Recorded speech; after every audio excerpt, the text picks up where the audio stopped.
Bonjour à toutes et à tous. Dans cette vidéo, je vais vous partager un article sur les perturbateurs endocriniens.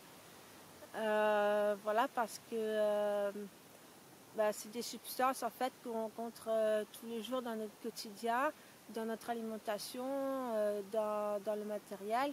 Et du coup, ça touche la santé. Et voilà, donc c'est pour alerter les gens, pour aussi qu'ils se rendent compte. Voilà. Donc, les perturbateurs endocriniens sont des substances chimiques qui interfèrent avec le système hormonal et ont une influence néfaste sur la santé. Ils seraient responsables d'une baisse de la fertilité, de certains cancers et de troubles du développement. Les fœtus y sont particulièrement sensibles. Les perturbateurs endocriniens porteraient atteinte au bon fonctionnement du cerveau, de la croissance, de la reproduction.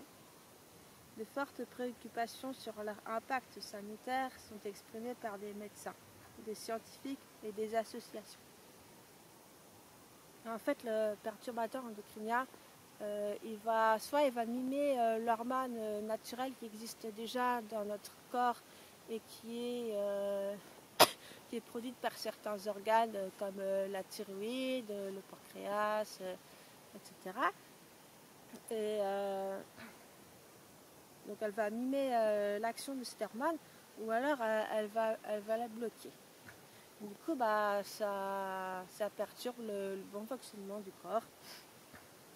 Voilà, alors nous avons par exemple le diéthylstilbestrol pris pendant la grossesse pour réduire les risques d'accouchement prématuré. L'éthanylestradiol présent dans les contraceptifs oraux. Certains perturbateurs endocriniens affectent également les hormones thyroïdiennes comme les perchlorates, les parabènes, le plomb, le mercure, les composés polychromés et les phtalates. Ils engendreraient des troubles du développement du système nerveux qui auraient un impact plusieurs années après la naissance, tels que des difficultés d'apprentissage ou un trouble du spectre de l'autisme. Alors, ils contaminent les nappes d'eau souterraines. Ils rejoignent alors la chaîne alimentaire par l'eau que l'on boit et par les animaux intoxiqués comme les saumons que l'on mange. La contamination peut également avoir lieu dans l'atmosphère, polluée par les pesticides par exemple. Alors, nous avons le bisphénol A comme perturbateur endocrinien. Alors, le bisphénol A, il peut facilement migrer dans les denrées alimentaires stockées dans les emballages en plastique, d'autant plus si les aliments et les boissons sont chauffés avec leur emballage à 40 degrés et plus. L'exposition chronique à des faibles doses de bisphénol A favorise la réduction de la dépense énergétique, contribuant à l'apparition d'un défaut de sécrétion d'insuline. Ensuite, nous avons les phtalates. Alors, ce sont des substances ajoutées au polychlorure de vinyle, le PVC, lors de la fabrication d'objets en plastique pour les rendre plus souples. Les phtalates se retrouvent dans les matériaux de construction, d'ameublement et de décoration, adhésifs, ballons, nappes, tuyaux, rideaux de douche, emballages, colle, jouets, valises, poignées de transport. Ils se cachent aussi dans les cosmétiques, parfums, déodorants, lacs, gel, vernis à ongles, lotions après rasage, lubrifiants. Il y en a aussi dans les plombages dentaires et le matériel médical.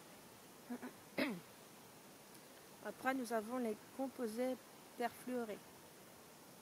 Donc, utilisés dans de nombreuses applications industrielles, notamment traitement anti-taches, imperméabilisant de textiles, emballage en carton, mousse anti-incendie, revêtement anti-adhésif d'ustensiles de cuisine, Ils agissent sur les œstrogènes.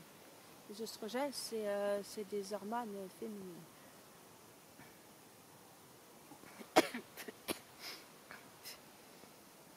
Alors, les retardateurs de flammes bromées, utilisés pour réduire le risque d'incendie, sont ajoutés aux matériaux lors de leur fabrication. Alors, ils sont présents dans différents équipements électroniques comme les téléviseurs, les ordinateurs, les meubles, les tissus des matelas, les canapés, les vêtements, les peluches. On les respire quotidiennement. Ils agissent pourtant sur les hormones thyroïdiennes. Après, les parabènes. Alors, ce sont des conservateurs présents dans les produits cosmétiques tels que les shampoings, les crèmes hydratantes, les mousses à raser, ainsi que des produits alimentaires.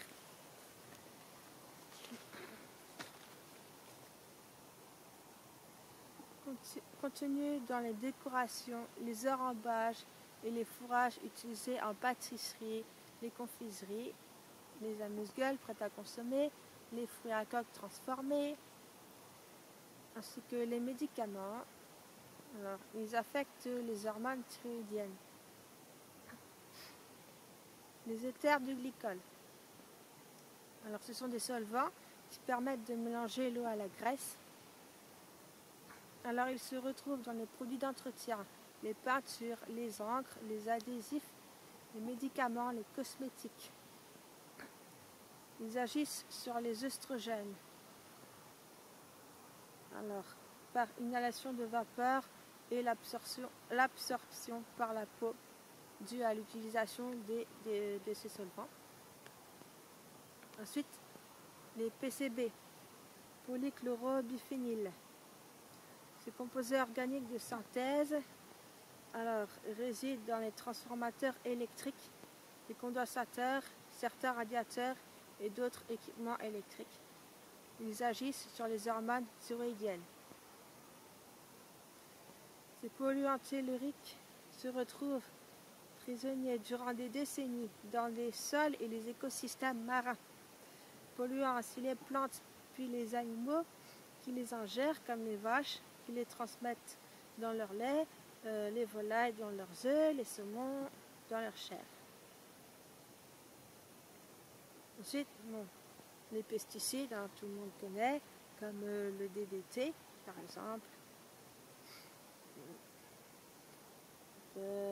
Voilà, donc on les ingère et on les respire aussi. Alors voilà,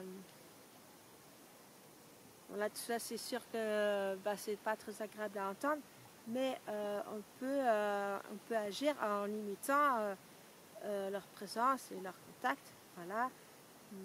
Par exemple, préférez réchauffer votre nourriture dans des récipients en verre. Privilégier les produits frais et bio pour éviter les conservateurs et les pesticides. Voilà, même si certaines personnes disent que le bio c'est pas toujours parfait, mais je pense qu'il vaut mieux privilégier le bio que l'agriculture, tout ce qui vient de l'agriculture conventionnelle. Voilà, vous avez aussi je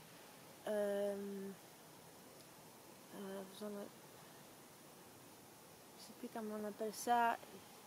Il y a aussi entre le conventionnel et le bio, en fait. C'est je sais plus comment on appelle ça. Donc, alors limiter les cosmétiques, les vernis à ongles, le parfum, etc. Revenir à l'usage des produits de nos grands-mères en utilisant par exemple le savon de Marseille. Le savon de Marseille, vraiment le plus pur en fait, celui qui contient le moins de choses possible. Parce que des fois je regarde plusieurs savons, je regarde beaucoup les étiquettes et des fois il y a beaucoup de choses à ajouter dans le savon de Marseille, alors qu'à la base c'est on va dire c'est de la soude plus de l'huile d'olive pour faire un savon. Voilà, et puis bon, des fois il y a de l'ajout d'huile essentielle pour parfumer. Alors il y a aussi, par exemple, pour les produits de nettoyage, le vinaigre blanc, le citron, voilà, qui sont donc équivalents aux produits ménagers industriels. Favoriser le zéro déchet.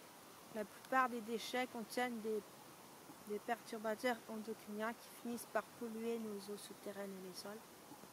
Mettez en place des filtres à eau au niveau de vos robinets. Et informez aussi les femmes enceintes, les personnes qui travaillent au contact des nourrissons, les enfants, les adolescents, bon, un peu tout le monde. Voilà. On parle aussi de villes sans perturbateurs endocriniens qui devrait être l'objectif à atteindre. Alors il y a aussi un livre qui est présenté. Alors c'est le livre du docteur Valérie Foussier qui s'appelle Perturbateurs endocriniens, ils sont partout. Comment les éviter pour préserver sa santé. Voilà, si vous êtes intéressé par ça. Voilà, donc le docteur Valérie Foussier est médecin spécialisé en endocrinologie. L'endocrinologie, c'est l'étude, c'est tout ce qui est lié au système hormonal, au système endocrinien. Voilà. Donc voilà, elle est conférencière sur le thème des perturbateurs endocriniens. Voilà, si ça vous intéresse. Voilà pour la vidéo. Et je vous invite à la partager autour de vous si vous le souhaitez.